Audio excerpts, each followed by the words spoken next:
নমস্কার সবাইকে, আরো একবার শুভ সন্ধ্যা। আমরা ঠিক যেমন কথা দিয়েছিলাম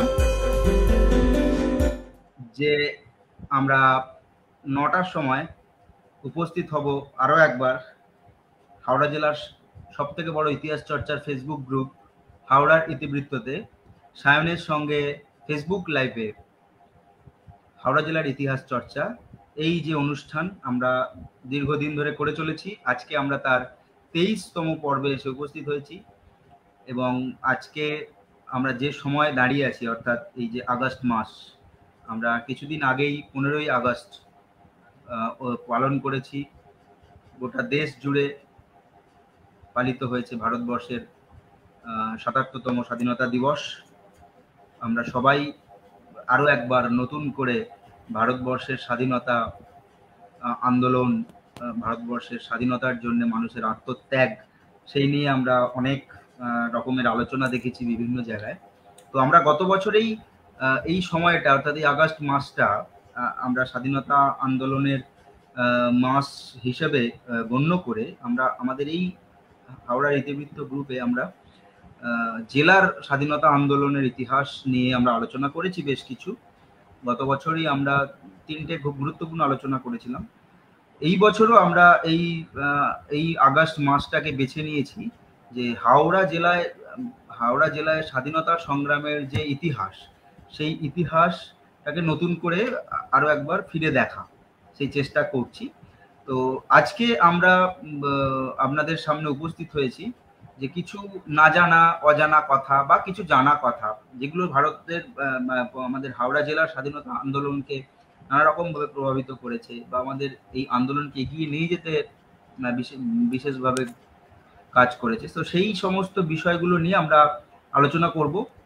এবং বিশেষ করে আমরা আজকের এই অনুষ্ঠানে বিশেষ করে আমরা ফোকাস করছি, আমাদের নজরটা থাকছে জগৎবল্লভপুর এলাকা। জগৎবল্লভপুর আমরা জানি সকলেই যে আমাদের হাওড়া জেলার একটি অত্যন্ত সমৃদ্ধশালী, ইতিহাস মণ্ডিত, ঐতিহ্যমণ্ডিত একটা জনপদ, একটা বিরাট থানা বা ব্লক।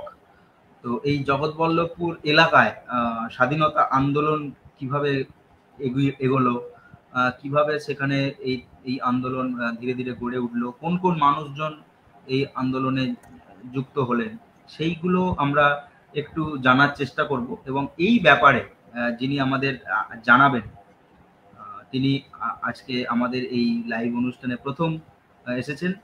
তাকে আমরা স্বাগত জানাচ্ছি এবং তাকে আমরা ডেকে নিচ্ছি আমাদের এই লাইভে। আমাদের মধ্যে উপস্থিত আছেন বিশিষ্ট গবেষক মাননীয় নিশীথ মান্না মহাশয়, যিনি আমরা জানি সকলেই যারা একটু হাওড়া জেলার ইতিহাস চর্চা করি যে তার ইতিমধ্যেই খুব উল্লেখযোগ্য 2-3টে বই, খুব উল্লেখযোগ্য বই প্রকাশিত হয়েছে।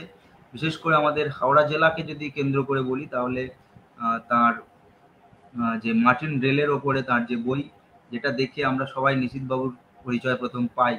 তারপরে তিনি ধীরে ধীরে নানা রকম বিষয় নিয়ে গবেষণা করছেন। তবে জনপরিবহন, বিশেষ করে মার্টিন রেল, ছোট রেল, ট্রাম, এই নিয়ে তিনি কাজ করছেন। সম্প্রতি তার ট্রামের ওপরে একটি বই বেরিয়েছে এবং সেই সঙ্গে তিনি শুরু করেছেন জগৎবল্লভপুর এলাকার তথা গোটা হাওড়া জেলারই স্বাধীনতা আন্দোলনকে নিয়ে ওনার গবেষণা।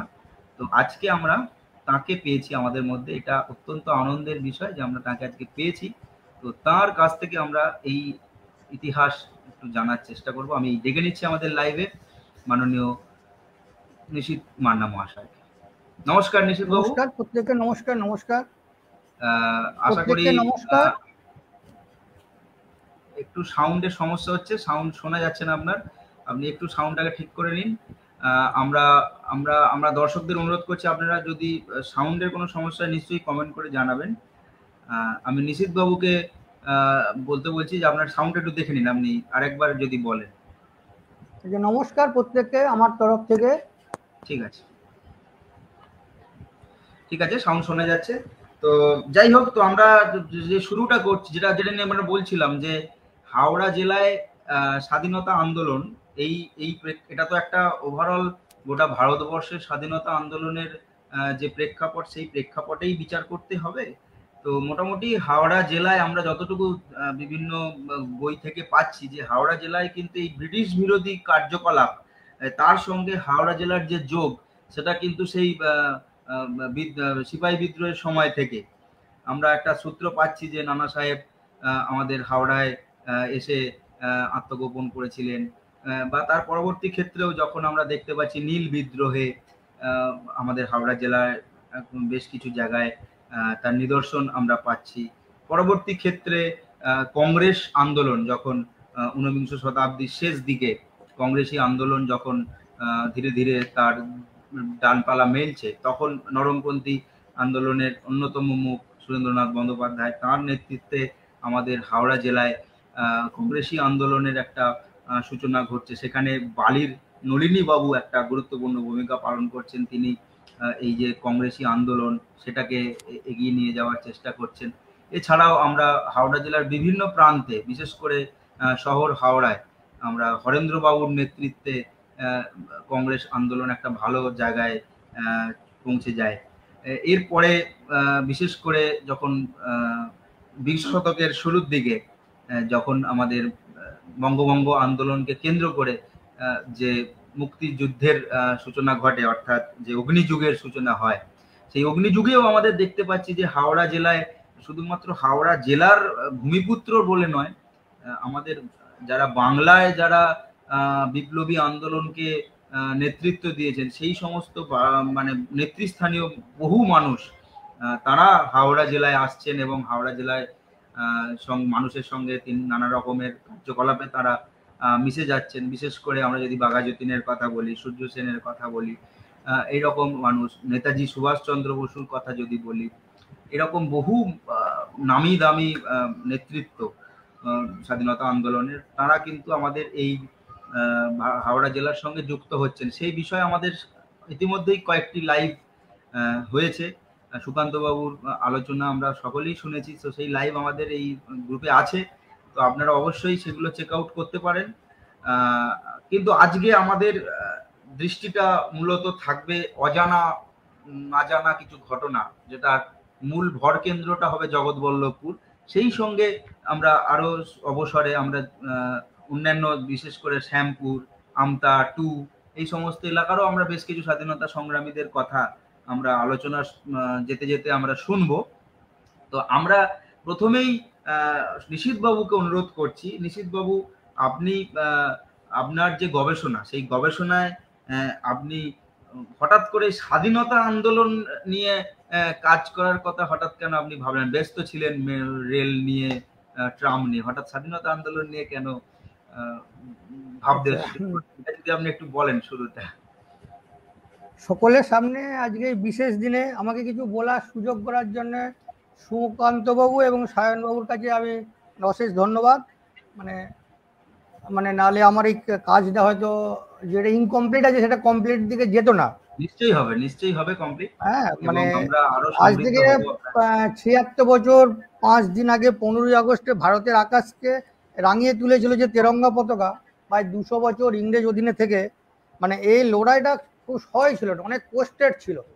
এবং কেবলমাত্র মানে পরাধীনতার গ্লানি থেকে মুক্তি করার জন্য কেবল গান্ধীজি বা নেতাজি নয়, মানে দেশের আনাচে কানাচে বহু অজানা, যাদের ইতিহাসের পাতায় কোনো নামই খুঁজে পাওয়া যাবে না, এরকম বহু স্বাধীনতা সংগ্রামী যুক্ত ছিলেন। তাদেরকে আমার নতমস্তকে প্রণাম আজকের দিনে।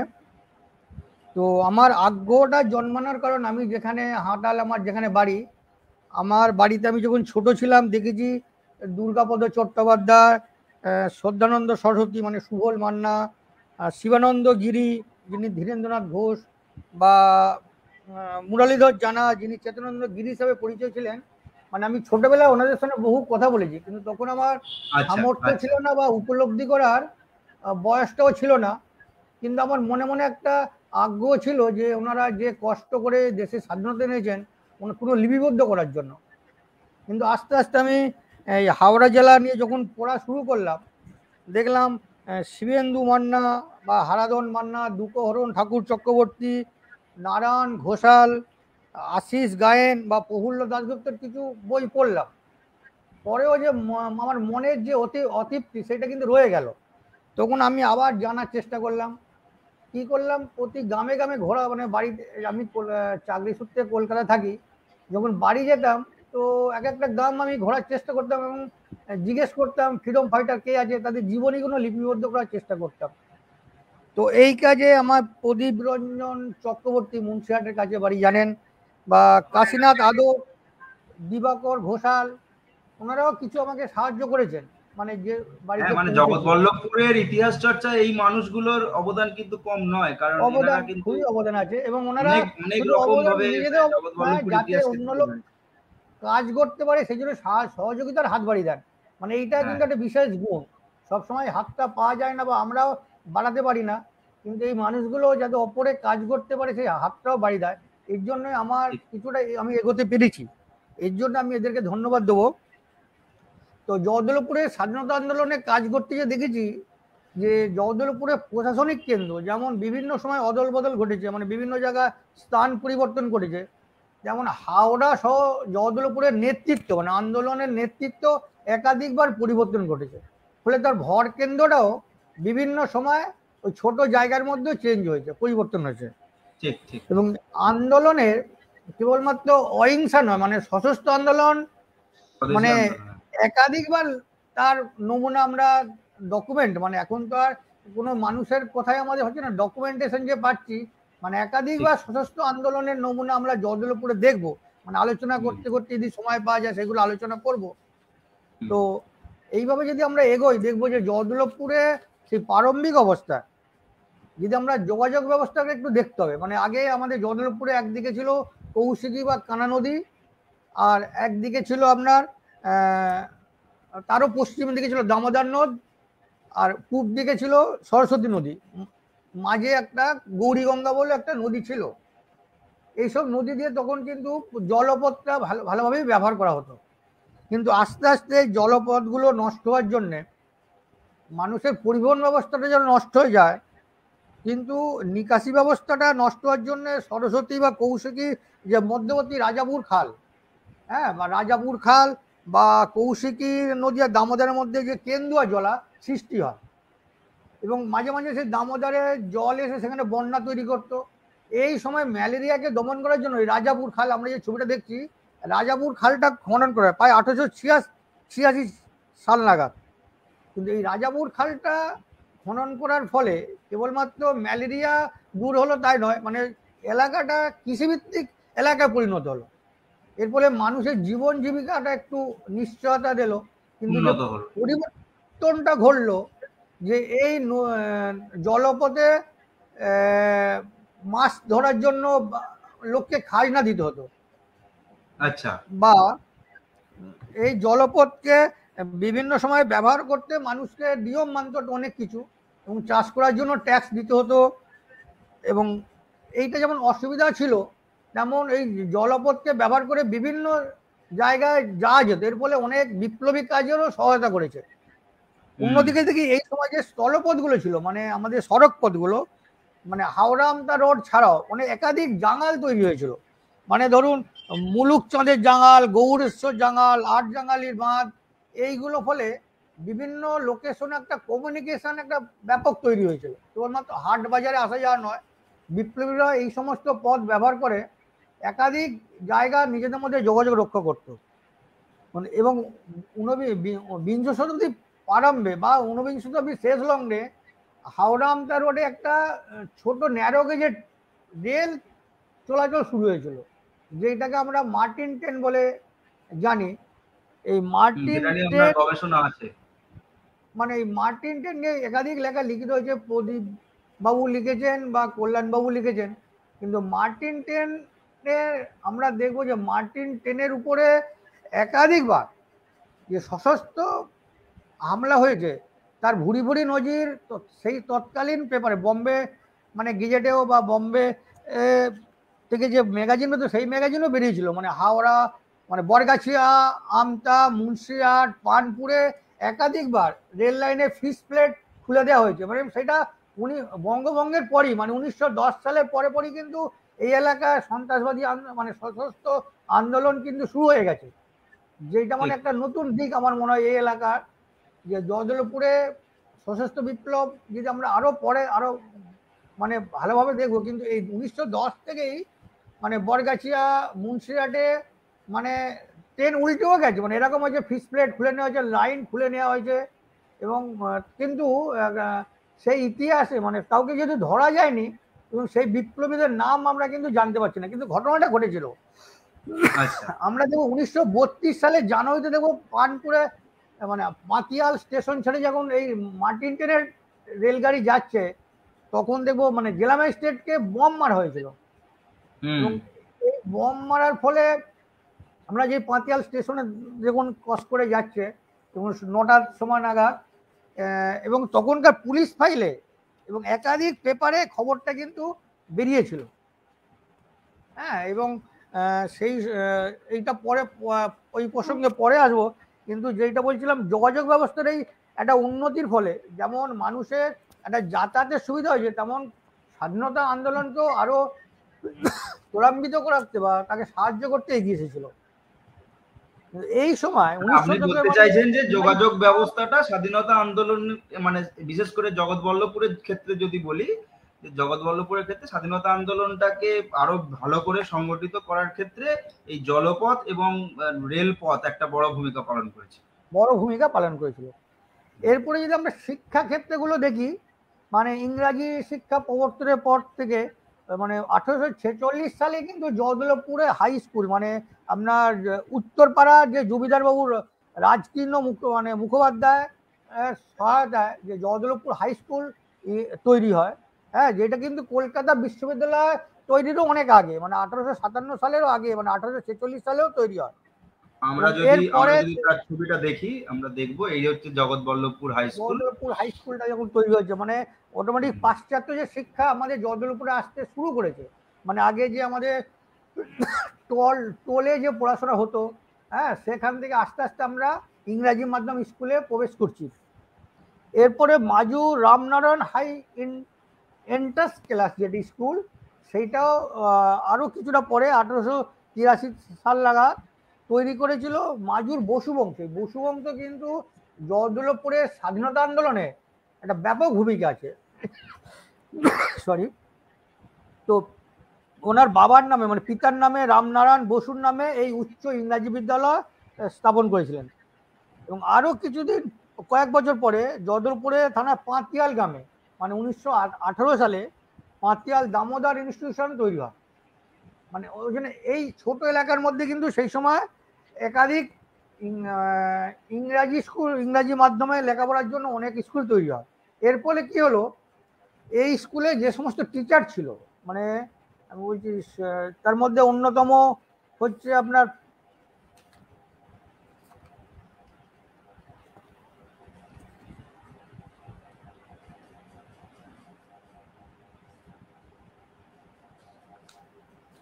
টিচারের প্রসঙ্গে বলে এই সময় কিন্তু আর একটা উল্লেখযোগ্য ঘটনা ঘটেছিল। মাজু একটা লাইব্রেরি তৈরি হয়েছিল, শুধু মাজুতে নয়, মাজুতে লাইব্রেরিতেও একাধিক আমাদের স্বাধীনতা সংগ্রামের সঙ্গে মাজুর লাইব্রেরি ওতপ্রোতভাবে জড়িত ছিল। মাজুর একাধিক মানে এই লাইব্রেরিকে কেন্দ্র করে কেবলমাত্র মানে একাধিক সম্মেলন অনুষ্ঠিত হয়েছিল, সেটা পরে আসবো। কিন্তু এই লাইব্রেরি এবং স্কুল তৈরি হওয়ার ফলে যে ওই এলাকায় মানুষের মধ্যে বই মানে পাশ্চাত্য যে বই এবং বিশেষ করে গীতা, এইসব বইগুলো মানুষের মধ্যে পড়া শুরু করে। তার ফলে নতুন একটা শক্তি ওরা অনুভব করে এবং অন্যান্য দেশে যে সমস্ত আন্দোলনগুলো হচ্ছিল, স্বাধীনতা আন্দোলনগুলো হচ্ছিল, সেইগুলো সম্পর্কে একটা সচেতনতা আসে। শুধু মাজু লাইব্রেরি, মাজু সেই সময় আর একটা মাজু পাবলিক লাইব্রেরি ছিল, মাজু শক্তি লাইব্রেরি 1918 সালে। সেই ইতিহাস কিন্তু আমি এক জায়গায় দেখেছি। মাজু শক্তি লাইব্রেরি তৈরি হয়েছিল 1918। হাটাল অনন্তবাজারে একটা কিশোর লাইব্রেরি তৈরি হয়েছিল। হ্যাঁ, মুন্সিরহাটে মুসলিম লাইব্রেরি 1927 সালে তৈরি হয়েছিল। পাতিয়ার শাহপাড়ায় আশুতোষ লাইব্রেরি, মানে একাধিক লাইব্রেরি মানে সেই পড়বে জয়দলপুরে তৈরি হয়েছিল। এইগুলো মানে জাতীয় চেতনা তৈরি করতে কার্যকরী ভূমিকা নিয়েছিল। সেই সঙ্গে কি হয়েছিল, একাধিক ব্যায়ামগার, মানে যেগুলো আমরা বলি মানে শরীর চর্চার কেন্দ্র, শরীর চর্চার কেন্দ্র জয়দলপুরে মাজুতে হয়েছিল, তার মধ্যে পাতিয়ালে হয়েছিল একটা হয়েছিল, এবং হাটাল তামলিয়া বা জয়দলপুরের পাশে যে পাঁচলা বা আমতা, এখানেও একাধিক এই ধরনের শরীরচর্চা, লাঠি খেলা, ছোড়া খেলা এবং ইভেন বোমা তৈরি কৌশলও শেখানো হতো। মানে এ প্রসঙ্গে বলতে বিপ্লবী বিপিন বিহারী গাঙ্গুলি, যিনি সম্পর্কে শরৎচন্দ্র চট্টোপাধ্যায়, যিনি কথা সাহিত্যিক, যিনি হাওড়া জেলা কংগ্রেসের সভাপতিও ছিলেন, ওনার ভাগ্নে বিপিন বিহারী গাঙ্গুলি মানে প্রত্যক্ষ সহযোগিতায় এবং পাঁচলার বিভূতিভূষণ ঘোষ, হ্যাঁ, বিপিন বিহারী গাঙ্গুলি, এদেরকে লাঠি, ছোড়া, তরবারি, বন্দুক চালানোর প্রশিক্ষণ হয়েছে। এবং মাজু লাইব্রেরির সামনে যে মাঠ আছে এবং সতী সাধন গায়েন, পরে আসবো, সতী সাধন গায়নের ঘেরা মাঠের মধ্যেও হয়েছে, বা বিশ্বনাথ সরকার চঙ্গুরালে বাড়ি, ওনার জঙ্গল ঘেরা বাড়িতেও এই ধরনের শরীরচর্চা কত। পাতিয়ালে প্রতাপচন্দ্র ঘোষের নেতৃত্বে এই ধরনের হয়েছে। তামলিয়া সুবলচন্দ্র মান্নার নেতৃত্বে এই ধরনের শরীরচর্চা কেন্দ্র, বা জালালসি মণিমালা যেখানে আছে ওইখানে ছোড়া, পাঁচলা এলাকা এবং সাংরাইলে ছোড়া তৈরি, বোমা তৈরির একাধিক কেন্দ্র হদিশ পাওয়া গেছে। হ্যাঁ, কিন্তু যে এই সময় আন্দোলনগুলো কেবল জয়দলপুরের মানুষ জয়দলপুরে করতো, এই ধরনের গণ্ডির মধ্যে কিন্তু সীমাবদ্ধ ছিল না। জয়দলপুরের বিপ্লবীরা যেমন পাঁচলা বা আমতা বা সাংরাইল বা হাওড়া এবং ইভেন কলকাতা, রাউরকেল্লাও গেছে আন্দোলন করার জন্য, সেরকম অন্য এলাকা থেকে একাধিক বিপ্লবী নেতা জয়দলপুরে স্বাধীনতা আন্দোলনকে আরো এগিয়ে নিয়ে যাওয়ার জন্য তারা অকুতভাবে এগিয়েছেন। এবং সেই সমস্ত বিপ্লবীদের গোপনে আশ্রয় দেওয়ার জন্য একাধিক বাসস্থান ব্যবহার করা হয়েছে, যেগুলো আমাদের অজান্তি হয়েছে। সেই সব তথ্য কিন্তু আমরা এখনো বার করতে পারিনি, কেন সেই আমরা অনেকদিন পিছিয়ে চলে গেছি, তো মানে 76 বছর হয়ে গেছে। মানে সমস্ত প্রায় সমস্ত যারা স্বাধীনতা আন্দোলন করেছিলেন আর নাই, আমাদের মধ্যে আর নাই। তারা যে জয়দলপুরে সেই ধরনের কোনো লিখিত ডকুমেন্টও নাই। সুতরাং আমাদের তদন্ত মানে সেই এলাকায় গিয়ে গিয়ে কিছু কিছু তথ্য আমরা সংগ্রহ করতে হচ্ছে, কিন্তু সবটাও পাওয়া যাচ্ছে না। যেমন আমি যখন ওই ধীরেন্দ্রনাথ ঘোষের বাড়ি গিয়েছিলাম, মানে ওনার শেষ জীবন যেখানে কেটেছিল, 16টি উনি জমিদারের ছেলে ছিলেন। ওনার বেশিরভাগ সময়টা জয়দলপুরে হাঁটালে অতিবাহিত হয়েছে। ওনার বাড়িতে মানে চিত্তরঞ্জন দাস, ওনার কিন্তু যিনি বোন, হ্যাঁ, ওনাকে কিন্তু ওনাদের যে মানে জমিদার বাড়ির যে উপরে চিলেকোটা, ওইখানে কিন্তু কিছুদিন লুকিয়েছিলেন, সে তথ্য ওই বাড়ির লোক জানিয়েছেন, এবং সেটা ওই স্বামীজি গল্পের ছলে বলেছেন আর কি। তো এই ধরনের বহু বিপ্লবী জয়দলপুর যে এলাকায় আত্মগোপন করেছিলেন। হয়তো তাদের নাম আমরা অনেকেই জানি না, বা সেই নামগুলো তো ইতিহাসের পাতায় বর্ণিত হয়নি, কিন্তু সেই ঘটনাগুলো আমাদেরকে যারা জানেন আমাদের কাছে এগিয়ে আসতে হবে। আমাদের যে কাজের ক্ষেত্রে যে ফাঁক রয়ে গেছে, বা যাদের কাছে কোনো তথ্য আছে, সেই তথ্যগুলো এক জায়গায় করে আমাদেরকে এগিয়ে যেতে হবে, নাহলে কিন্তু ইতিহাসটা অসম্পূর্ণ থাকবে। এবং তারা যে এগিয়ে এসেছেন নিজের সুখ বিসর্জন দিয়ে, হ্যাঁ, নিজের আত্মীয়তা না ভেবে, হ্যাঁ, মানে যখন আমি বাড়ি বাড়ি যাচ্ছি, মানে তার ছেলে মেয়েদের কথা শুনে মানে আমার নিজেরই কান্না পাচ্ছে, লোম মানে খাড়া হয়ে যাচ্ছে। কিন্তু সেই ইতিহাস না যদি আমরা কিছুটা রাখতে পারি। আবার বলছি, আমি কিন্তু কোনো গবেষক নই, হ্যাঁ, স্বয়নবাবু বলেছেন, আমি কোর্টেই স্বীকার করছি, আমি কিন্তু এই তথ্যগুলো কালেকশন করার চেষ্টা করছি। আপনাদের কাছে যাদের আছে, অনেকের কাছে পুরনো বই বা যদি থাকে আমাদের সঙ্গে আছে, আসেন, আমরা সেই তথ্য চেষ্টা করব, মানে একটা বই আকারে প্রকাশ করার জন্য। তো আমরা আবার বিংশ শতাব্দীর প্রথম দিকে ফিরে যাই, যখন এই রাজাপুর ক্যানেল তৈরি হলো বা যোগাযোগ ব্যবস্থা উন্নতি করলো বা স্কুলগুলো তৈরি হলো, তখন কিন্তু দুটো মানে শ্রেণী তৈরি হলো। একটা হচ্ছে ধরুন যারা একটু এডুকেটেড, তারা মানে বা মধ্যবিত্ত চাষি, যারা ওই আগ্রায় বিপ্লবী আগ্রায় লাঠি খেলা ছোড়া খেলা শিখলো, আর অন্যদিকে যারা কোনো শিক্ষার আলোই পেল না, সেই অশিক্ষিত কৃষক যারা জমিদার জোরদারদের বিরুদ্ধে লড়াই করলো। হ্যাঁ, মানে এই ধরনের দুটো মানে একটা দ্বিবিধ, মানে বিরোধী চেতনার একটা, ধরুন দ্বিবিধ চেতনা একটা গোষ্ঠী জয়দলপুরে, জয়দলপুরে সারা হাওড়াতে এই ধরনের দুই গোষ্ঠী তৈরি হয়েছিল। জয়দলপুরে এটা প্রকট ছিল, এবং জয়দলপুরের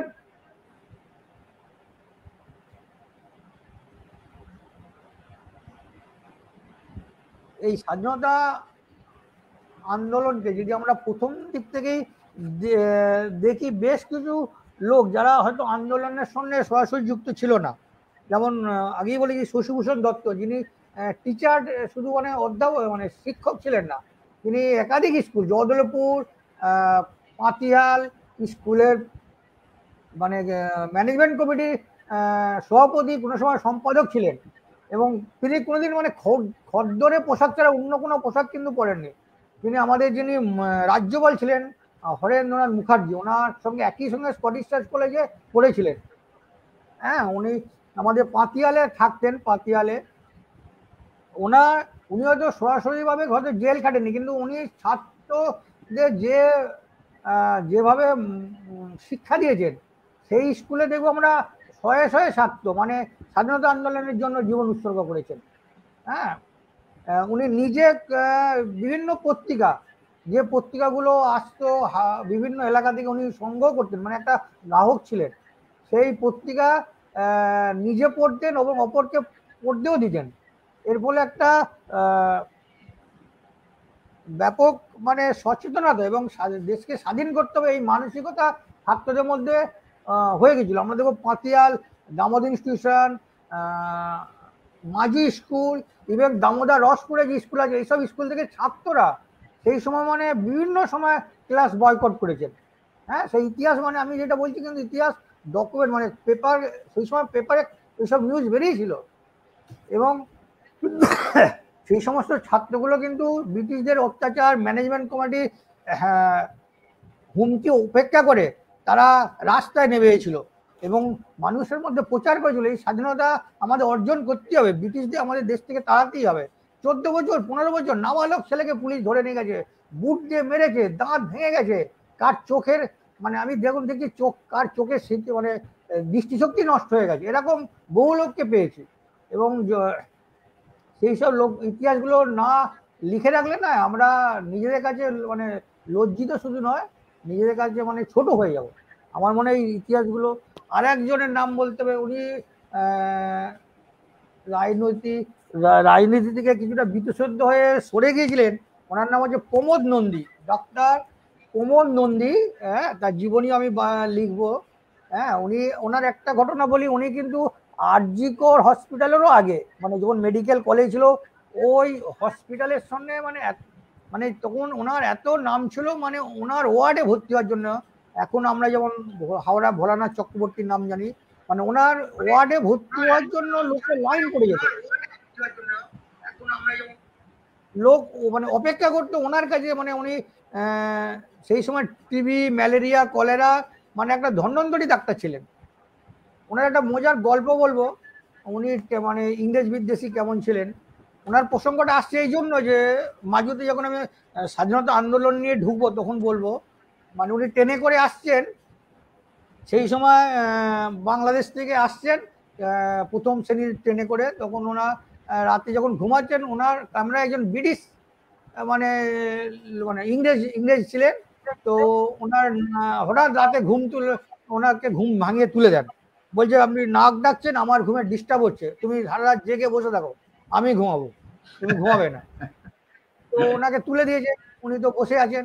কিছুক্ষণ পরে সেই ইংরেজ তো ঘুমিয়ে পড়েছেন, উনিও নাক ডাকছেন। তখন প্রমোদবাবু কি করেছেন, হ্যাঁ, ঘুমের ভান করে ওনাকে চেপে, ওনার উপর বুকে উঠে পড়ে চেপে ধরেছেন। আর তো ইংরেজ তো বলছে ছেড়ে দাও, কে কে। তখন তো অভিনয় করে বলছেন আমার ঘুমের ঘরে আমার এই উপরে অন্যজনের উপরে ওঠা আর চেপে ধরার ইচ্ছা আছে, মানে এটা অভ্যাস আছে, এটা তো আমি হঠাৎ বার করতে পারবো না। তো তখন তো তার সেই ইংরেজ এখন প্রাণ যায়, সে বলছে ছেড়ে দাও ভাই, আমার ভুল হয়ে গেছে, আমি আর তোমার ঘুমের ডিস্টার্ব করবো না, মানে এই ধরনের ইংরেজ বিদ্বেষী। হ্যাঁ, তো ওনার কথা এই জন্যই এলাম, আমরা যখন আন্দোলনে ঢুকছি, আচ্ছা জয়দুলপুরে কাছাকাছি বাড়ি ছিল কিন্তু উমেশচন্দ্র বন্দ্যোপাধ্যায়, জাতীয় কংগ্রেসের সভাপতি। হ্যাঁ, এটা বাগানডায় মানে উনি কিছুদিন, মানে ওনার বাবা কিছুদিন ছিলেন। হ্যাঁ, এছাড়া আমরা যাকে বোধানন্দ বলে চিনি, মানে সারদামায়ের শিষ্য বোধানন্দ, ওনারও বাগন্ডায় বাড়ি ছিল। মানে এই ধরনের বিভিন্ন লোক জয়দুলপুরে কিন্তু তাদের মানে পদধূলি পড়েছে। হ্যাঁ, আমরা যদি আন্দোলনগুলো দেখি যে কিভাবে পরপর ঘটেছে, একটু আমি দেখে নিয়ে বলছি।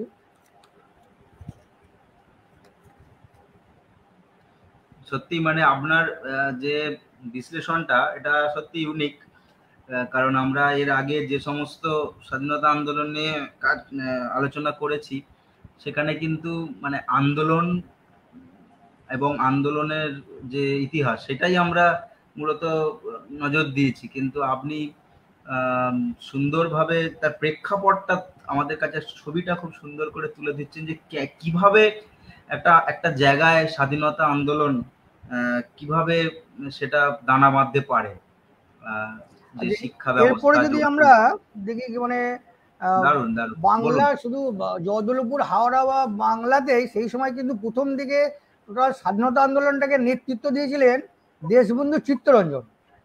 হ্যাঁ, দেশবন্ধু এবং নেতাজি সুভাষচন্দ্র। তখনও কিন্তু গান্ধীজি পিকচারে আসেনি আমার যেটা মনে হয়েছে। তো 1924 সালে মানে যখন তারকেশ্বর সত্যাগ্রহ আন্দোলন মানে শুরু হচ্ছে, হ্যাঁ, একটা খুব মাইল স্টোন বলতে পারেন। এই সময় নেতাজি এবং চিত্তরঞ্জন দুজনই প্রত্যক্ষভাবে যুক্ত ছিলেন। কিন্তু এই আন্দোলনে একটা ধর্মগুরুর বিরুদ্ধে, মানে তারকেশ্বরে যে মহন্ত গিরির বিরুদ্ধে যে আন্দোলনটা ছিল, সতীশগিরির বিরুদ্ধে, মহন্ত সতীশগিরির বিরুদ্ধে, সেই ধর্মীয় আন্দোলনটা কিন্তু যখন আস্তে আস্তে কিন্তু দেশের স্বাধীনতা আন্দোলনের একটা অংশ হিসাবে তৈরি হয়ে যায়। এবং প্রতিদিন মানে এই মহন্ত সতীশগিরিকে ওই তারকেশ্বর থেকে মন্দিরে কমিটি থেকে সরানোর জন্য, মানে তিনি শুধু অত্যাচারই করতেন না, তিনি মানে নারীদের প্রতি তার দুর্ব্যবহার ছিল। এই সতীশগিরির এই অপকর্মের বিরুদ্ধে ব্যাপক আন্দোলন গড়ে উঠে এবং প্রতিদিন 16 থেকে 20 জন সত্যাগ্রহী গ্রেপ্তার হতেন।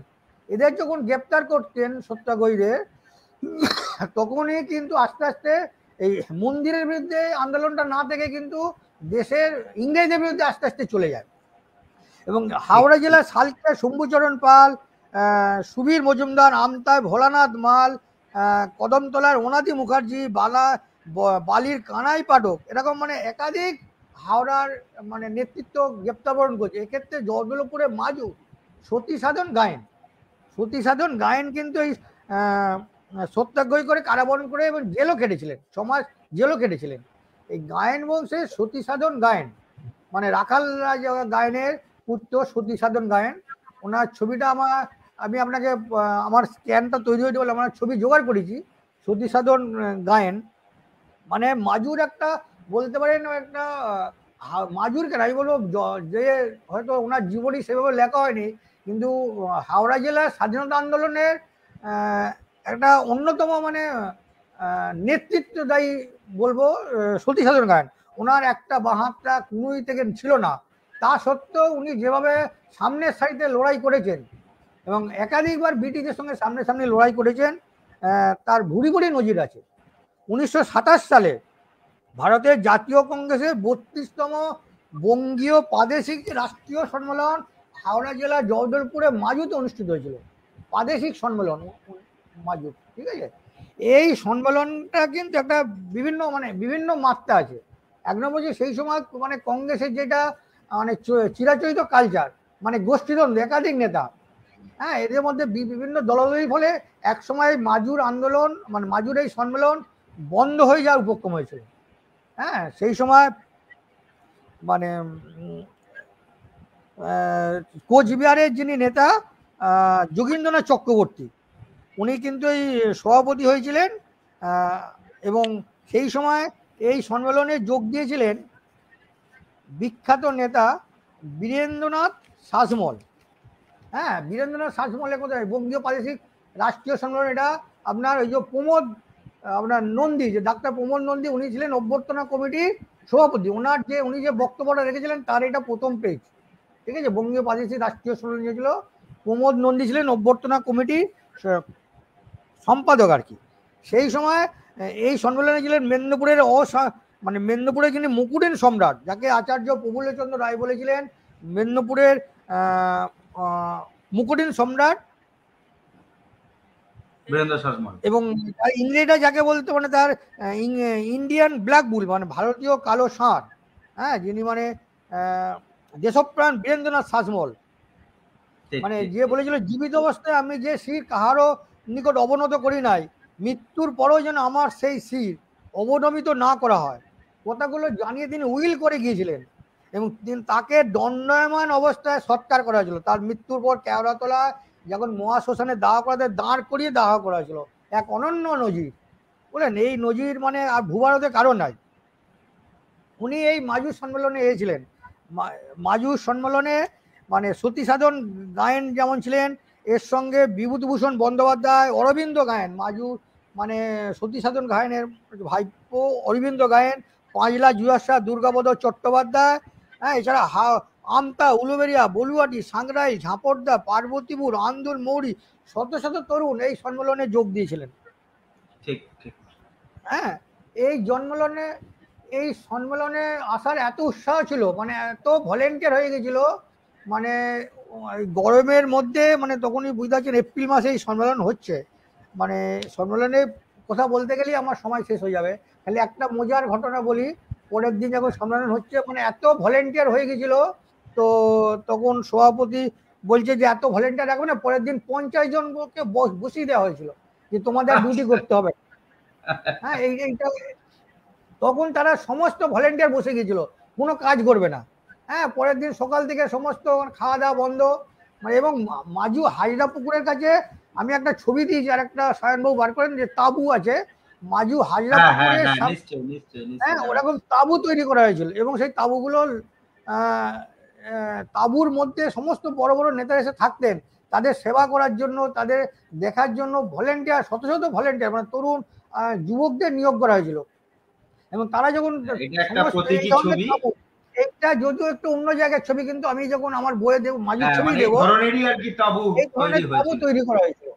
হ্যাঁ, এবং এই তাঁবুর ভাবা যায় এটা হাজরা পুকুরে ধরে টোটাল জায়গাটাকে বন জঙ্গল পরিষ্কার করে, এবং সেখানে জেনারেটরের ব্যবস্থা করা হয়েছিল, ডিপ টিউবওয়েল তৈরি করে যাতে পানীয় জল পায়। হ্যাঁ, এবং হাজার হাজার লোক সেখানে ওপেন সেশনে লোক এসেছিল তাদের বক্তব্য শোনার জন্য, খালি পায়ে গরমের মধ্যে। হ্যাঁ, যখন তারা বক্তব্য রাখছে, সেই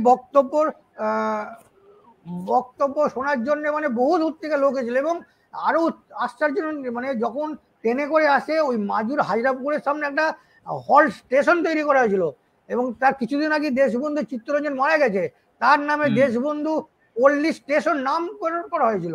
রাতারাতি একটা স্টেশন তৈরি করা হয়েছে ওই সম্মেলনে আসার জন্য।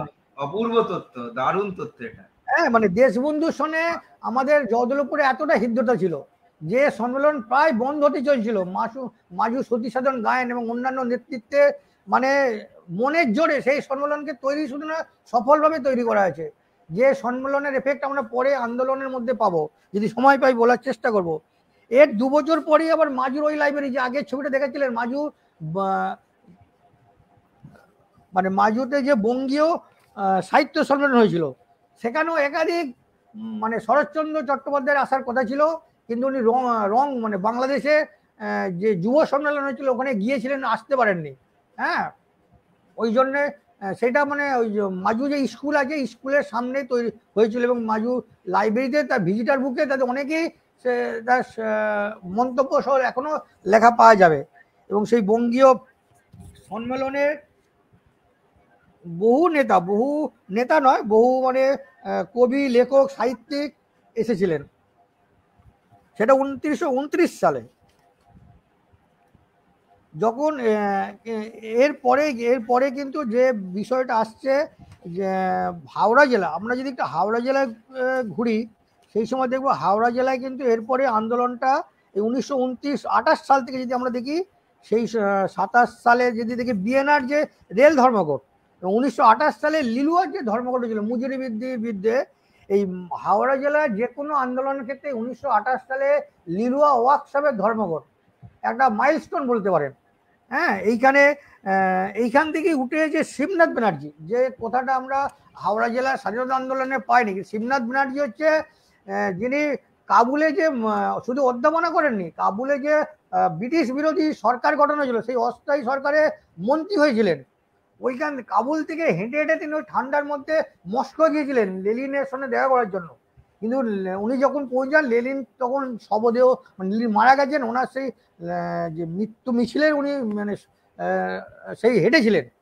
ওইখান থেকে তিনি উইদাউট পাসপোর্টে লন্ডনে চলে যান, এবং সেই লন্ডন থেকে চিত্তরঞ্জনের বোনের সহায়তায় উনি আবার ফেরত এসেছেন বাংলা এসেই উনি এই 1928 সালে লিলুয়া ধর্মঘটে অংশগ্রহণ করেছেন। এবং এই লিলুয়া ধর্মঘটে সুভাষচন্দ্র বোস, CN অ্যান্ড্রুজ যিনি কংগ্রেসের সভাপতি ছিলেন, হস্তক্ষেপ করেও কিন্তু মেটাতে পারেনি। হয়তো আন্দোলন ব্যর্থ হয়েছে, কিন্তু যে রাজনৈতিক চেতনা এখানে তৈরি করে দিয়েছে, মানে গুলি চলেছিল, মানে বামুনগাছি কাঠশেটের কাছে, সেটা অন্য প্রসঙ্গ। কিন্তু এই জগদলপুরে এই আন্দোলনে সঙ্গে কিন্তু জড়িয়ে আছে শিবনাথ ব্যানার্জি। কিন্তু এরপরই হাওড়া জেলা মানে যে চটকল ধর্মটা ছিল, মানে বাংলার চটকল শ্রমিক 1929 সালে যে ব্রিটিশ সাম্রাজ্যবাদী মালিকানাধীন যে বাংলার চটকলগুলো ছিল, এই চটকলের শ্রমিকদের উপর যে শোষণ নির্যাতন হয়েছিল এর বিরুদ্ধে বাউরিয়া ফোর্ট গ্লাস্টার জুট মিলে যে ধর্মঘট ছিল, এবং দীর্ঘস্থায়ী ধর্মঘট, সময় ধর্মঘট হয়েছিল। ওই মালিকের আরো যে সুতাকল বা চটকল ছিল, মানে 15,000 শ্রমিক এই ধর্মঘটে অংশগ্রহণ করেছিল। এবং এই ধর্মঘট বন্ধ করার জন্য এই ধর্মঘটে মানে জওহরলাল নেহরু উপস্থিত ছিলেন বাউরিয়া এই শ্রমিকদের কাছে। জওহরলাল নেহরু তখন কংগ্রেসের সভাপতি এসেছিলেন। পৃথিবীর মানে ইতিহাসে এই চটকলের ধর্মঘট মানে নজিরবিহীন। এরপরে আমরা দেখবো 1929 সালে সেই বিখ্যাত মিরট ষড়যন্ত্র মামলা, মানে যেটা 31 জনকে গ্রেপ্তার করা হয়েছিল, এবং একটা অনেক দূরে যাতে কেউ যোগাযোগ রাখতে পারে সেই জন্য মিরাট বলে একটা ছোট জায়গা সেই ষড়যন্ত্রের মামলা হয়েছিল, যেটা মিরাট ষড়যন্ত্র মামলা মানে বিখ্যাত। হ্যাঁ, তো এই মিরাট ষড়যন্ত্র মামলার পরে শিবনাথ, হরেন্দ্রনাথ ঘোষ এরা যখন গ্রামে গ্রামে ঘুরতে শুরু করলেন, এর ফলে দেশে মানে সমস্ত মানুষের মধ্যে যে স্বাধীনতা আন্দোলনে যে চেতনা আরও জাগ্রত হলো। এবং এর সঙ্গে একটা শ্রমিক আন্দোলন, সেই সময় আপনারা দেখবেন হাওড়া, মানসিংহপুর, বরগাছি, হাঁটালে চাবিকল ঘরে ঘরে তৈরি হচ্ছে। একটা নতুন শ্রমিক মানে কৃষি, শুধু কৃষক নয়, শ্রমিকরা এবং কৃষক শ্রমিক মানে মানে সম্পূরক হয়ে যাচ্ছে। মানে আন্দোলন একে ওকে সাহায্য করছে। জমিদার দেবীর আন্দোলন করছে, শ্রমিকরা এগিয়ে আসছে। সুরত পাছাল মানে সাংরাইল থেকে এসেছেন, এবং বহু নেতা আমি নাম বলতে পারি যারা জগদলপুরে এসে মিছিল করেছেন, মিটিং করেছেন, রাতের পর দিনের বেলা হ্যাঁ মিটিং করেছেন, গোপন মিটিং, প্রকাশ্য মিটিং। সেই মিটিং থেকে মানে শত শত শ্রমিক কৃষকরা জয়েন করেছেন। এবং এই যখন আমাদের গান্ধীজির পরে লবণ সত্যাগ্রহ যখন আন্দোলনের ডাক দিলেন, সেই আন্দোলন মানে আমি রাস্তাতেও দেখেছি, মানে যখন হাওড়া তেলকলঘাট থেকে যখন শুরু হচ্ছে, সেটা ডোমজুর হয়ে মাকড়দা, ডোমজুর হয়ে বরগাছিয়া যখন আসছে, তখন মানুষ ধ্বনি দিচ্ছে, দিয়ে সেখানে তাদেরকে বরণ করছে। এই রুটটা দেখে আমরা বুঝতে পারছি, আমরা মানে এই রাস্তা ধরে যখন আসছে পটিয়াল, মাজু, পানপুর এই এলাকায় মানে শুধু লোক তাদের বক্তব্য শুনছে না লবণ সত্যাগ্রহ কিভাবে করতে হবে। তারা তাদের যতটা পারার সামর্থ্য সেই অর্থ দিয়ে চাল দিয়ে সাহায্য করছে, হ্যাঁ, মানে এই এলাকার লোক।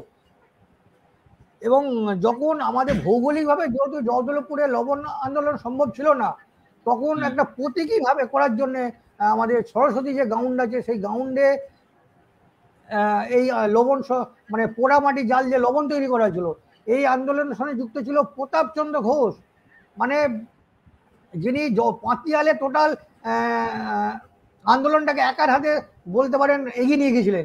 ওনার সঙ্গে একাধিক পাতিয়াল, হাটাল, সাদতপুর, মানে আমি গিয়েছি সেসব লোকের বাড়ির নাম জানে না, কিন্তু ডকুমেন্ট পাচ্ছি সেই নাম। হ্যাঁ, যখন গেলাম সেই লোক স্বাধীনতার আগেই মারা গেছে এবং তার তখন 3টে বাচ্চা, তারা কোনো সম্মানও পায়নি, মানে এরকম অবস্থা। মানে তার নামটাই হয়তো জানে, মানে তার পাশের বাড়ির লোক, মানে একটা বয়স্ক লোকের কাছে যখন গেছি তার বাবার মায়ের নামও জোগাড় করা যায় না। এইটা যে এর মধ্যে প্রতাপ ঘোষ আছেন, মানে 1911 সালে যখন মোহনবাগান আইএফএ শিল জিতে, সেই সময় তাদের উদ্দীপ্ত হয়ে পাঁচয়ালে একটা দল তৈরি করেছিল, তার নায়ক ছিলেন প্রতাপচন্দ্র ঘোষ। হ্যাঁ, ওনার সঙ্গে বীরেন্দ্রনাথ ঘোষ, হ্যাঁ, শ্যামল পশুপতি ঘোষাল, যিনি পশুপতি শাস্ত্রী নামে বিখ্যাত, দুলাল চন্দ্র বন্দ্যোপাধ্যায়, বহু লোক, পাতিয়াল, সাদতপুর, বহু লোক প্রতাপ বাবুর নেতৃত্বে বরগাছিয়া যে পিকেটিং আন্দোলন হয়েছিল, বহু লোক গ্রেপ্তার হয়েছে। আমি যেহেতু সময় শেষ হয়ে আসছে তবু বলি যে মানে এরপরে আমরা দেখবো মুন্সিরহাট মাজুর আন্দোলন। মাজু তো মানে আমি দেখছি এক সময় 1930-এর শেষে যদি আসি দেখবো হাওড়া জেলায় তখন 435 জন অ্যারেস্ট হয়েছে মোট, জগদলপুরে অ্যারেস্ট হয়েছে 135 জন, 1/3। কিন্তু সেই ইতিহাস কোথায় লিখিত নাই, সেই ইতিহাস কোথায় লিখিত নাই।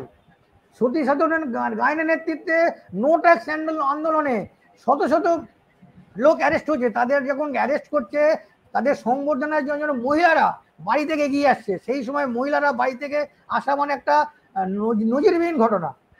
ঠিক ঠিক ঠিক। আমি মাজুর বসুবাড়ি বাসন্তী দেবী, হ্যাঁ, সুষমা পালি যিনি বাঁকুড়া বিয়ে হয়েছে চলে গেছিলেন, এরা মহিলারাও এগিয়েছিলেন। বাসন্তী দেবী যেমন আমরা বলেছি যে শুধু জগদলপুরে আন্দোলন থেমে থাকেনি, মানে এরা বিভিন্ন সূত্রে হাওড়া, পাতিয়া, বড়বাজারে গিয়েছিলেন। বাসন্তী দেবী যখন ঘোড়ার লাগাম ধরে টেনেছিলেন, ওনার সবথেকে বেশি শাস্তি হয়েছিল 3rd প্রিজনার, ওনাকে করা হয়েছিল, মানে 3য় শ্রেণীর বন্দিনীর মর্যাদা দেওয়া হয়েছিল। উনি যেহেতু ঘোড়া লাগাম ধরে মানে সার্জেনের পথ অবরোধ করেছিলেন। বসুবাড়ি কাশীনাথ বসু যিনি নেতাজিকে নিয়ে গবেষণা করেছেন, উনি হয়তো জগদলপুরে ছিলেন না কিন্তু মামার বাড়ি ছিলেন, যার ওনার মামার হচ্ছে আনন্দবাজার গোষ্ঠীর প্রথম যে অংশীদার, ওনার মামা ছিলেন। সেই কাশীনাথ বসুর নেতাজির সঙ্গে 46 বার মোলাকাত করেছেন। মানে ছোটবেলায় যেমন দাদু নাতির সম্পর্ক, তেমন কাশীনাথ বসু যদি জীবনী পড়েন, হ্যাঁ, আমি জোগাড় করার চেষ্টা করছি, মানে কাশীনাথ বসুর অবদানও বিশাল, মানে নেতাজির সঙ্গে বুঝতেই পারছেন কতবার ইয়ে করেছেন। এই ইতিহাসগুলো হারিয়ে যাচ্ছে, ইতিহাসগুলোকে আমাদের আনতে হবে, সংরক্ষণ করা দরকার অবশ্যই। এবং মাজুতে যখন নো ট্যাক্স আন্দোলন হচ্ছে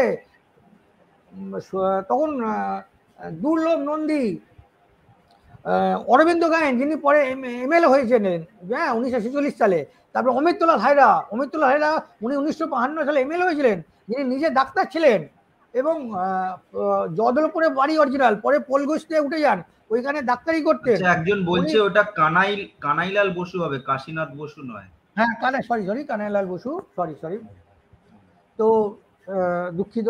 তো অমিতলাল বসু উনি মানে ডাক্তার ছিলেন। উনি যখন ভারত সরকার পেনশন দেওয়ার ব্যবস্থা করেন, উনি কিন্তু পেনশন নিজে নেননি, কিন্তু ওনার কলিগরা যাতে পান সেই ব্যবস্থা করেছেন। উনি বলেছিলেন দেশের জন্য কাজ করেছি, তার জন্য আবার পেনশন কেন। কিন্তু যারা সত্যিকারের দেশের জন্য আন্দোলন করেছে কোনো একটা ডকুমেন্ট হয়তো পায়নি, উনি এগিয়েছিলেন। কিন্তু আমি দেখেছি আরো অনেক মানে স্বাধীনতা সংগ্রামী ছিলেন যারা উপযুক্ত কারণ দেখাতে পারেননি।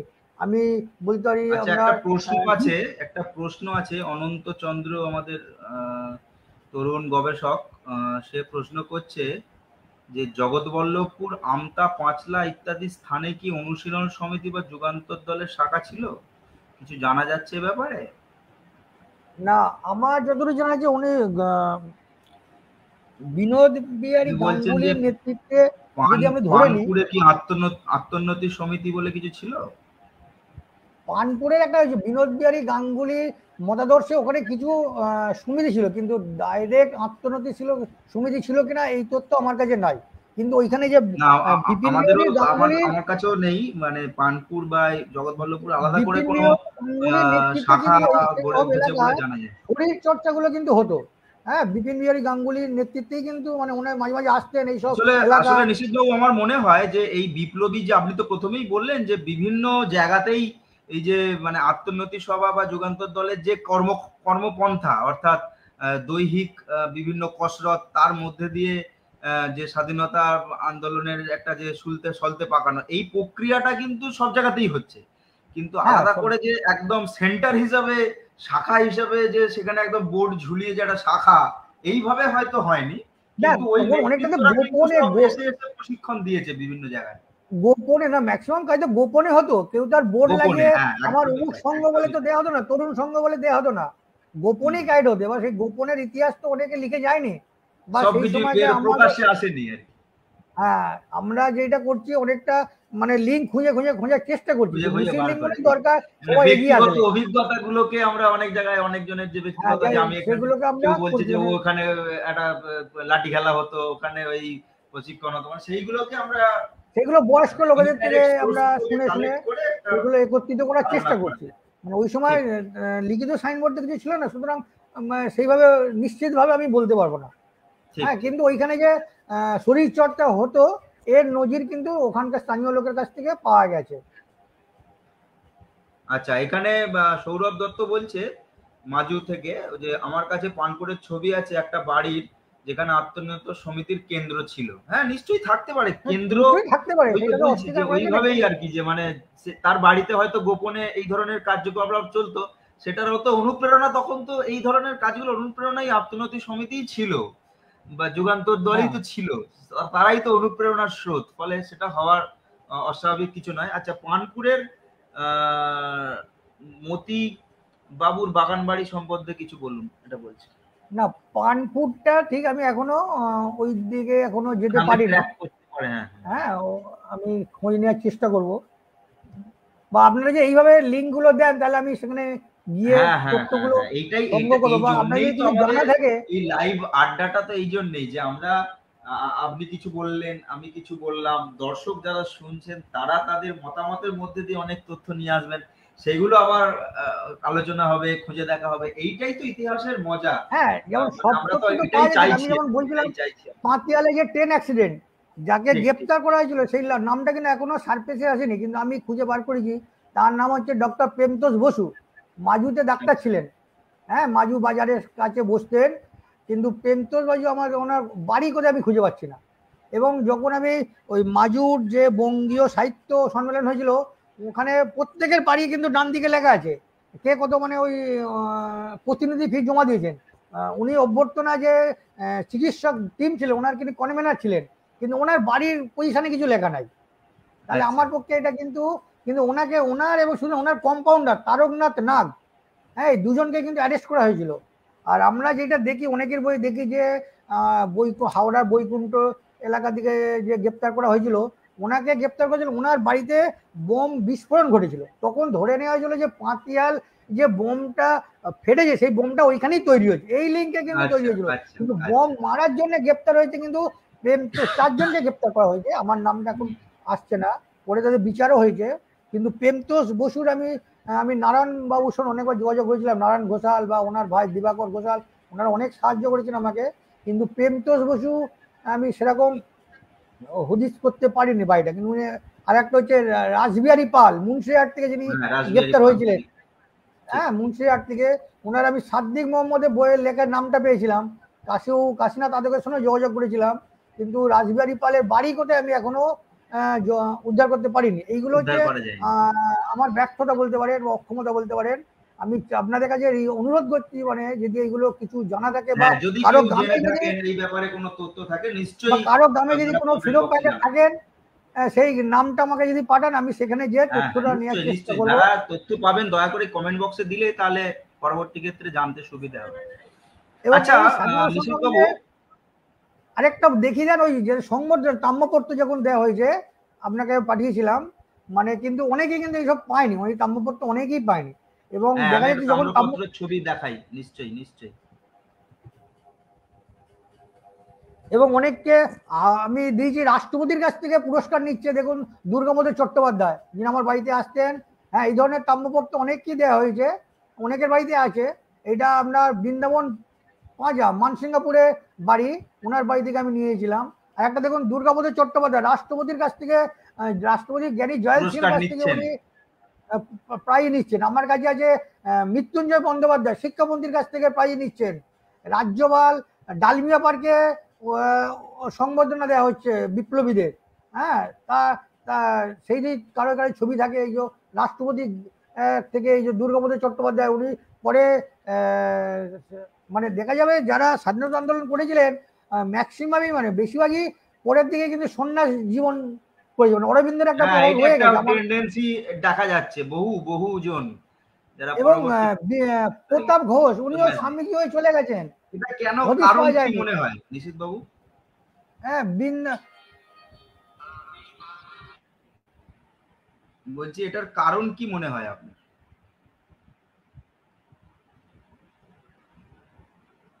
শোনা যাচ্ছে না, শোনা যাচ্ছে না নিশীথ বাবু, শোনা যাচ্ছে না। শোনা যাচ্ছে? শোনা যাচ্ছে। হ্যালো, শোনা যাচ্ছে? হ্যাঁ বলুন বলুন বলুন। আমি বলছি এই ধরনের সংবর্ধনা তো অনেকেই পায়নি, তারা তথ্য জোগাড় করতে পারেনি।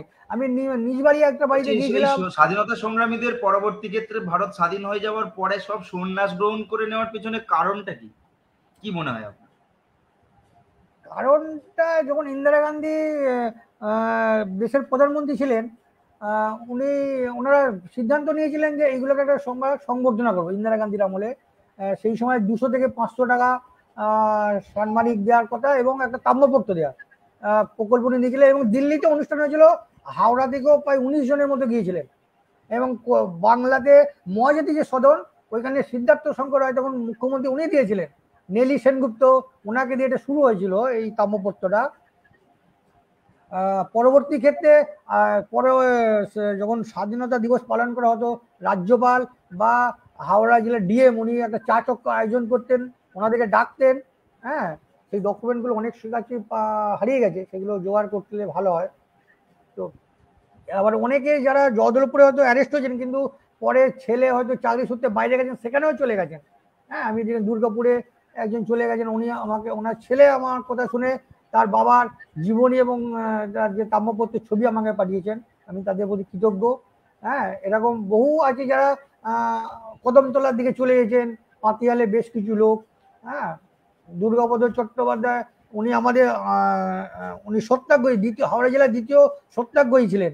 হ্যাঁ, তখন সত্যাগ্রহ যারা করতো তাদের কিন্তু সবাইকে পারমিশন অনুমতি দেওয়া হতো না। 1942 সালে যে সত্যাগ্রহ হতো, তখন কিছু কিছু ক্রাইটেরিয়া ফিল আপ করতো, যারা সৎ পথে থেকেছে, যারা অহিংস আন্দোলন করেছে, যারা জনগণের সেবা করেছে, সেই লোককে সত্যাগ্রহের অনুমতি দেওয়া হতো। আচ্ছা। হ্যাঁ, সবাইকে কিন্তু অনুমতি দেওয়া হতো না। 42 সালে গান্ধীজির কাছ থেকে একটা অনুমতি পত্র আসতো।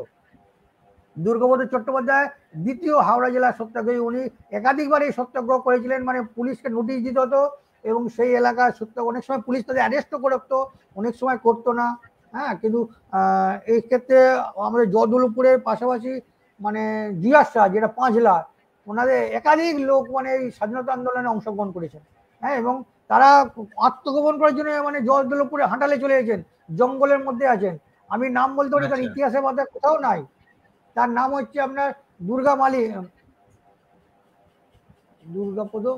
মালিক। হ্যাঁ, মানে স্বাধীনতা পতাকা তোলার জন্য একাই লড়াই করেছে। নায়করা তার মানে নিজেরা পুলিশ মানে চৌকিদার লাগিয়েছে, পুলিশ পোস্টিং করেছে, সমস্ত কিছু অগ্রাহ্য করে হাঁটাল বিশ্বলাক্ষীতলা পতাকা তুলেছেন। পুলিশ এমন মেরেছে গায়ে শরীরে আব হয়ে গেছে, সেই আবের নজির মানে বহুদিন ছিল।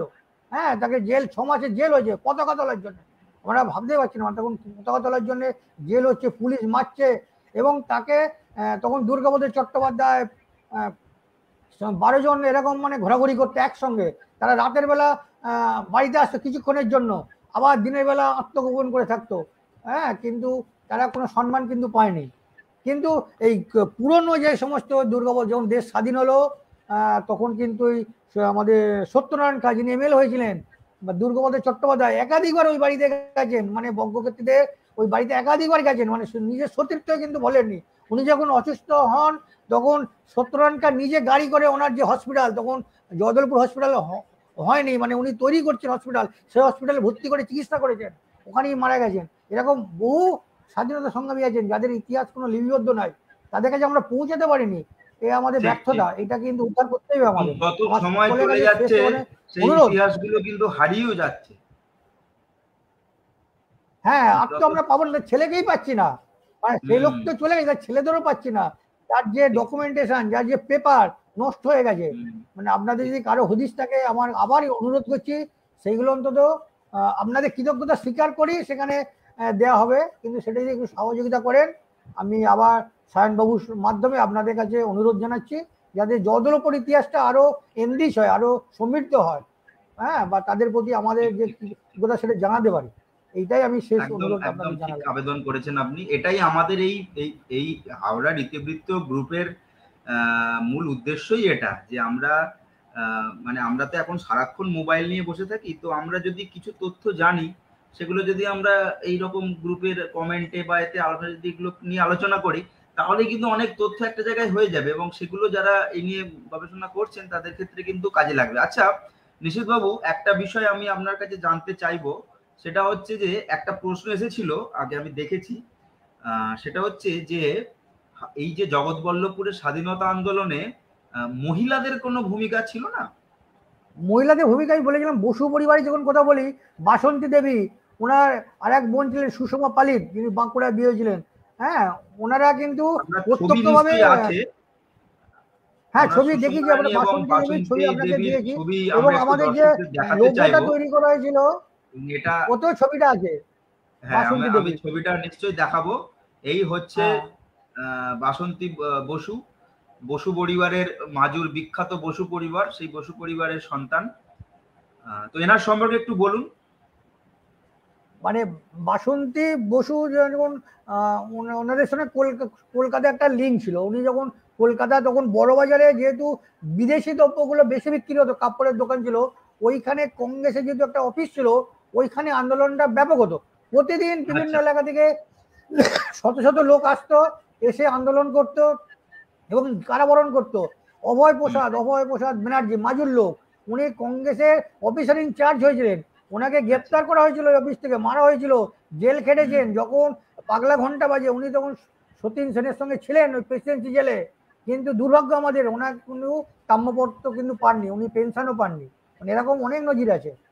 এবং শুধু ভূপেন্দ্রনাথ বসু, অমরেন্দ্রনাথ বসু হচ্ছে আপনার বসু পরিবারে, উনি অ্যারেস্ট হয়েছেন দেওঘরে, উনি দেওঘরে, মানে ওনার যে কাকা বরদা প্রসাদ বসু, যিনি মাজুর স্কুল তৈরি করেছেন, হ্যাঁ, ওনার ভাইপো, উনি দেওঘরে থাকতেন, উনি ওইখানে স্বাধীনতা সংগ্রামে অংশগ্রহণ করেছিলেন। হ্যাঁ, বসু বংশের অনেকেই স্বাধীনতা সংগ্রামে, ওনার কেবলমাত্র স্কুলের প্রতিষ্ঠা বা ইঞ্জিনিয়ারিং কলেজ প্রতিষ্ঠাও নয়, ওইটার থেকেও কিন্তু স্বাধীনতা আন্দোলনে ওনাদের ভূমিকাটা কিন্তু বিরাট। ওই তো বললাম, কানাইলাল বসু, হ্যাঁ, যিনি নেতাজি গবেষকও বটেন, হ্যাঁ, উনিও আন্দোলনের সঙ্গে যুক্ত ছিলেন। শুধু মহিলা বা আমরা যে নাম বললাম না, অনেক বাড়ির মহিলা, অনেক মহিলা রয়েছে, হ্যাঁ, যারা চন্দন পোড়াতে, যখন তারা গান্ধী আর চুক্তির পর যখন ছেড়ে দেওয়া হলো, যখন তারা জেল থেকে ফিরছে, তাদের সংবর্ধনা দেওয়ার জন্য স্টেশনে চলে যাচ্ছেন বাড়ির মহিলারা, তারাও সমান স্বাধীনতা সংগ্রামী। মানে যখন ওই লবণ আন্দোলন মিছিল যাচ্ছে, যে রুটটা আমি দেখাচ্ছিলাম, যে বরগাছিয়া হয়ে পাতিয়াল হয়ে পানপুর হয়ে মুগকল্যাণ হয়ে শিবগঞ্জে পৌঁছাচ্ছে, সেই মিছিলকে মানে উৎসাহিত করার জন্য মহিলারা কেবল চাল দিচ্ছেন না, তারা মানে উলুধ্বনি করছে, শঙ্করধ্বনি দিচ্ছেন। হ্যাঁ, মানে এই ইতিহাস কিন্তু বই দিয়ে আছে, সেই ইতিহাস মানে আমি নিজে বলছি না, এবং এই ইতিহাস আমাদের গর্বের ইতিহাস। হ্যাঁ, আমাদের বাড়ির মহিলারা সেই বেরিয়েছেন, সেই মানে সেই ইংরেজদের পুলিশ, যখন আমরা ঘুমোতাম না, বলতো ব্রিটিশ পুলিশ আসছে, ছোটবেলায় যখন শুনতাম ভয় পেতাম, সেই পুলিশের রক্তচক্ষু উপেক্ষা করে বাড়ির মহিলারা মানে সেই মহিলারা কিন্তু পর্দানবিশ মহিলা। সে একটা মানে আমি বলেছিলাম না যে মার্টিন টেন্ডার যখন একটা আমাদের উইন্ডো একটা কাজ করেছে মহিলাদের বাইরে বেরোনোর ক্ষেত্রে, মানে একটা জানলা খোলা মুক্ত বাতাসের জানলা, যে জানলা দিয়ে তারা বেরিয়ে জগৎটাকে দেখেছে, তারপরে তারা কিন্তু ওই বাইরের পর্দা সরিয়ে এসে এই আন্দোলনে অংশগ্রহণ করেছে। তাদের ইতিহাস হয়তো আমরা লিখতে পারিনি। সুষমা রানী পালিত, উনি যদিও বাঁকুড়া পালিত বংশে বিবাহ হয়েছিলেন, উনি একাধিকবার শুধু জেল কাটেন, উনি মহিলা ওখানে যে সমিতির উনি সভাপতিও হয়েছিলেন বাঁকুড়ার। হ্যাঁ, পরে কলকাতায় ওনার ছেলের কাছে চলে আসেন, সেখানেই মারা যান। মানে অসাধারণ, মানে ওনার জীবনী একটা অসাধারণ জীবনী আছে। মানে বহু মহিলা আমাদের জয়দলপুরে, শুধু জয়দলপুরে বললে ভুল হবে, মানে হাওড়া জেলা, হ্যাঁ আরো তো আছে, সুষমা দেবী আছেন, হ্যাঁ রুনিবালা আছেন, তাদের ইতিহাস তো আছেই। রুনিবালা ইতিহাস আমাদের সবটাই কিন্তু উনি জলপাইগুড়িতে মারা গেছেন, সেই ইতিহাস আমরা জানি না। আমরা সব এই ইতিহাস জলপাইগুড়ি যেখানে এই ইতিহাসটাকে আমরা খুঁজে বার করতে হবে। হ্যাঁ, যে একটা মহিলা কিভাবে, তার ভিতরে কি টর্চার হয়েছে, 3rd ডিগ্রি টর্চার, সে শুনলে মানে সভ্য সমাজে হতে পারে? হ্যাঁ, তিনি আমাদের আমটা ওই যে রোডা কোম্পানির পিস্তল লুকিয়ে রেখেছেন, সেই পিস্তল উনি লুকিয়ে রেখেছিলেন, এবং তার অবদান মানে লিখে শেষ করা যাবে না। মানে আমাদেরই সেটা পূর্বপুরুষ, মানে হাওড়া জেলার পূর্বপুরুষ, এটা ভাবলেই আমাদের মানে চোখে জল আসে। মানে যে একটা এই ধরনের মহিলাদের আমরা কি রিপ্রেজেন্টেটিভ করছি, আমাদের অন্তত কিছু করার দরকার। হ্যাঁ, সবাই এগিয়ে আসুন, আবার আমি রিকোয়েস্ট করছি। মহিলারা যে কারো কাছে তথ্য থাকে, ছবি থাকে, হ্যাঁ সে আমাদের আপনারা দিতে পারেন। হ্যাঁ, মানে অনেক করছে। বিশেষ করে আমি সৌরভ দত্তের কথা বলবো। সৌরভ দত্ত যেহেতু মাজুর ছেলে, আপনি ওর সঙ্গে যোগাযোগ করেছেন কিনা জানি না। সৌরভ দত্ত, নামটা তুলে পারি, ওর নামটা এখানে আপনি দেখতে পাবেন, ওটা আপনি ফেসবুক গ্রুপে গেলে দেখতে পাবেন ওর কমেন্ট গুলো। মানে সৌরভ দত্ত। আচ্ছা, আমি যোগাযোগ করে নেবো। আপনি যোগাযোগ, আমি নাম্বার দিয়ে দেবো। সৌরভ দত্ত, সৌরভ দত্ত, সৌরভ দত্ত, সৌরভ দত্ত সাহিত্য চর্চা করে। আমি কথা বলেছিলাম।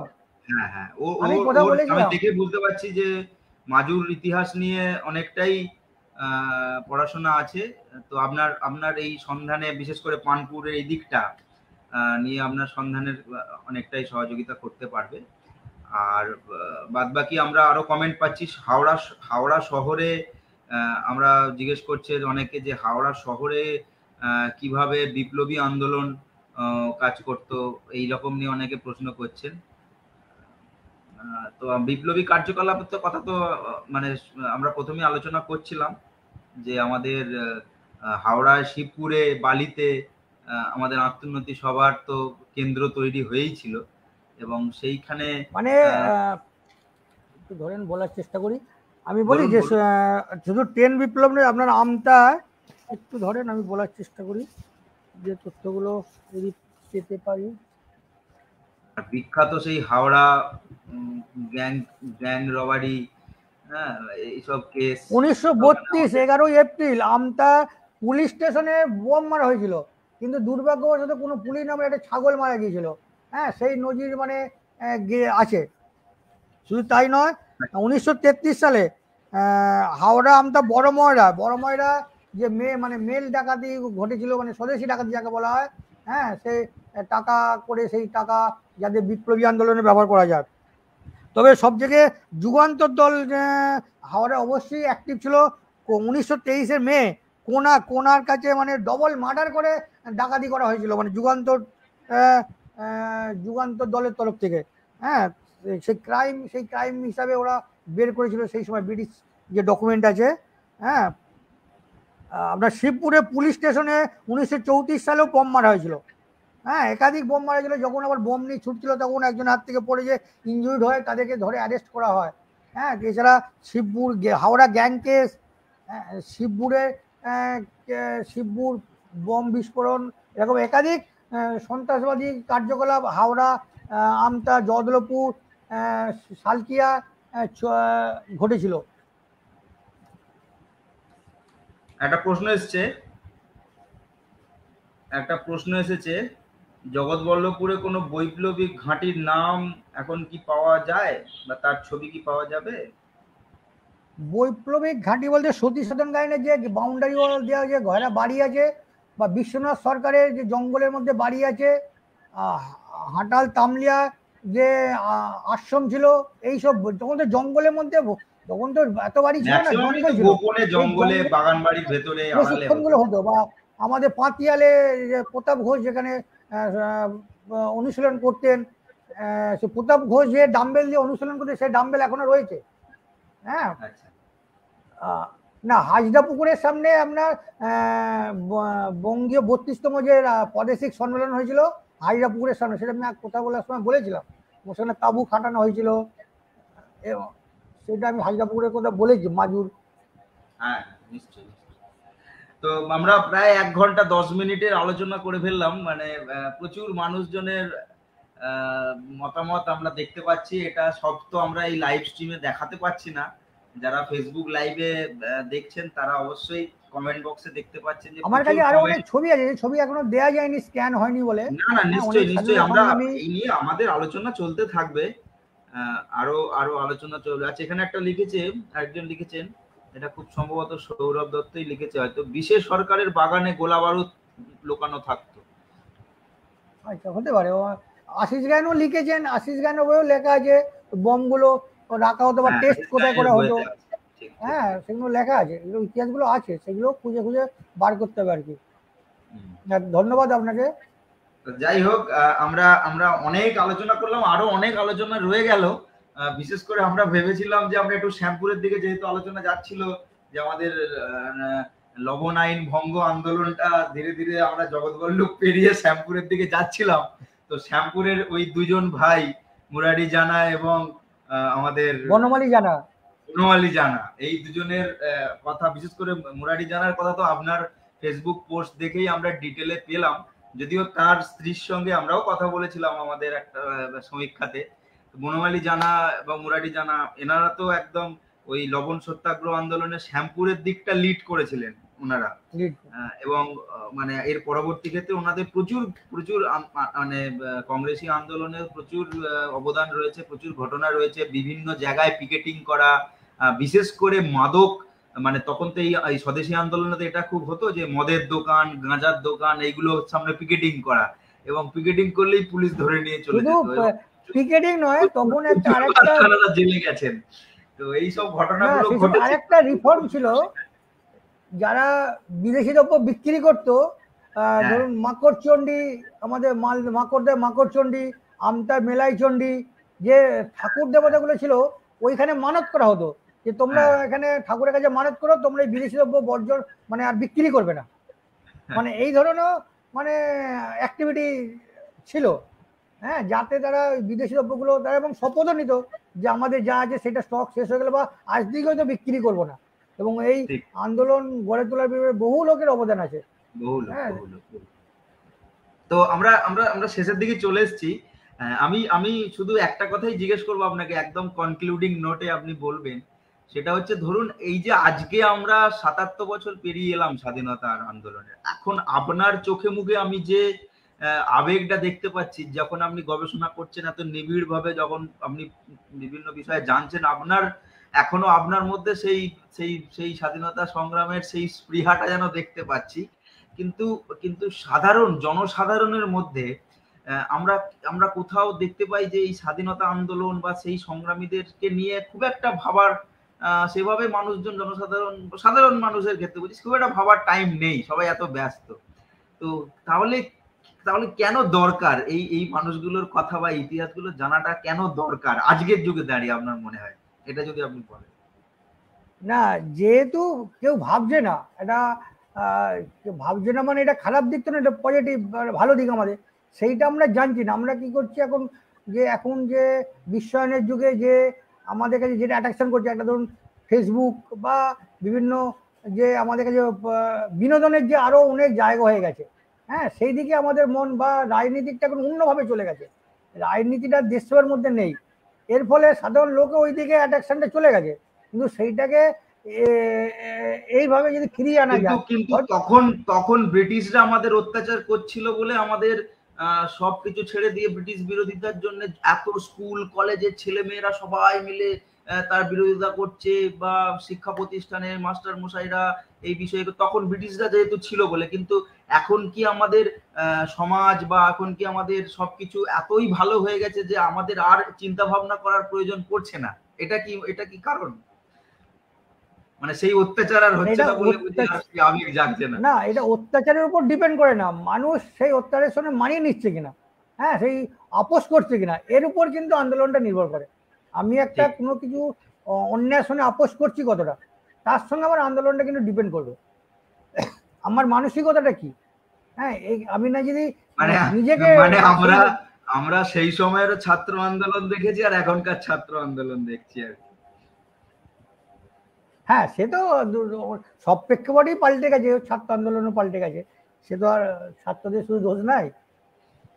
যাই হোক, আমরা খুব একটা ভালো আলোচনা করলাম, মানে আমার তো খুব ভালো লাগলো। বিশেষ করে আপনার যে, মানে আমি এটা অ্যাপ্রিসিয়েট করছি বারবারই, যে আপনার কিন্তু দ্য ওয়ে অফ ইনভেস্টিগেশন, এটা কিন্তু একটা অন্য রকম আমাদের ছবি দিল। কারণ আমরা সত্যি এই রকম ভাবে সামাজিক ভাবে বা সাংস্কৃতিক দিক থেকে স্বাধীনতা আন্দোলনের যে প্রেক্ষাপট রচনা হওয়া, এটা কিন্তু আঞ্চলিক স্তরে এইভাবে কিন্তু বিশ্লেষণ কিন্তু আমরা এর আগে সেভাবে দেখিনি।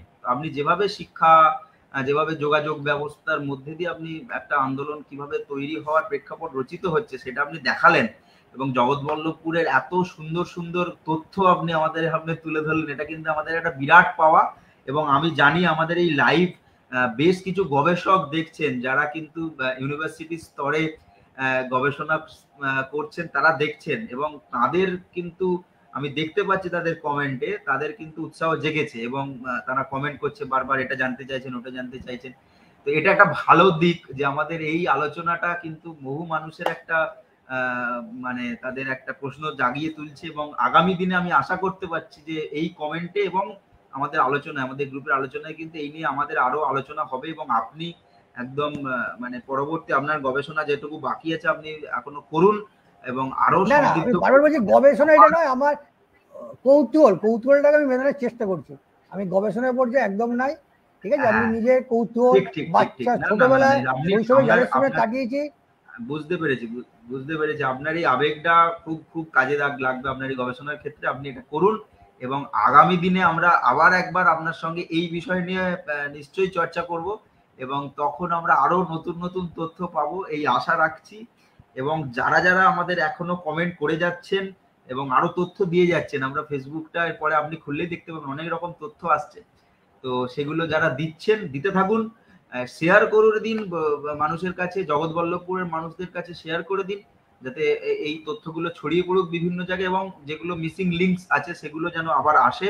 এবং আপনাদের এই সহযোগিতা, এই ভালোবাসাটাই আমাদের এই অনুষ্ঠানকে আরো এগিয়ে নিয়ে যাবে, এবং আগামী দিনে আমরা আরো নানা রকমের বিষয় নিয়ে এইভাবে আড্ডায় আসবো। আপনারা সবাই এইভাবে জয়েন করবেন। আর নিশীথ বাবুকে আরো একবার হাওড়া ইতিবৃত্তের তরফ থেকে এবং আমার তরফ থেকে ব্যক্তিগতভাবে অসংখ্য ধন্যবাদ, যে আপনি এত সুন্দরভাবে আমাদেরকে এই আমাকে সুযোগ দেওয়ার জন্য আমি আরেকবার ধন্যবাদ জানাচ্ছি আপনাদের। এবং নিশ্চয়ই যে মানুষটা এই সমস্ত কাজের পিছনে, অর্থাৎ তৈরি করার পিছনে সুকান্ত বাবুর একটা বিরাট ভূমিকা, আমাদের অ্যাডমিন সুকান্ত বাবুকে অসংখ্য ধন্যবাদ জানাচ্ছি। তিনি অসুস্থ, কিন্তু তার অসুস্থতা সত্ত্বেও তিনি যেভাবে প্রবল উৎসাহের মধ্যে দিয়ে আমাদেরকে এই লাইভটা করা এবং এই যোগসূত্রগুলো তৈরি করে দেওয়া, তথ্যের আদান প্রদান করা, এগুলো যে তিনি পিছনে থেকে করেছেন এবং কোর্স করে চলেছেন, এটা তার এই কাজটাকে আমরা অবশ্যই ধন্যবাদ, কৃতজ্ঞতা জানাই। তো এই কথা বলেই সবাইকে আরো একবার স্বাধীনতার এই যে মাস এবং সারা বছরটাই আমাদের দেশের কথা ভাবা, দেশের জন্য করা, মানুষের জন্য কিছু ভালো কাজ করা, এই চেষ্টা আমাদের সবার মধ্যে থাকুক। আমরা সবাই ভেতরে ভেতরে একজন স্বাধীনতা সংগ্রামীর মতো মানসিকতা তৈরি করে উঠতে পারি, এই শুভেচ্ছা জানিয়ে, শুভকামনা জানিয়ে নিশীথ বাবুকে আরো একবার অসংখ্য ধন্যবাদ জানিয়ে আমরা আজকের মতো আমাদের অনুষ্ঠান শেষ করছি। নমস্কার।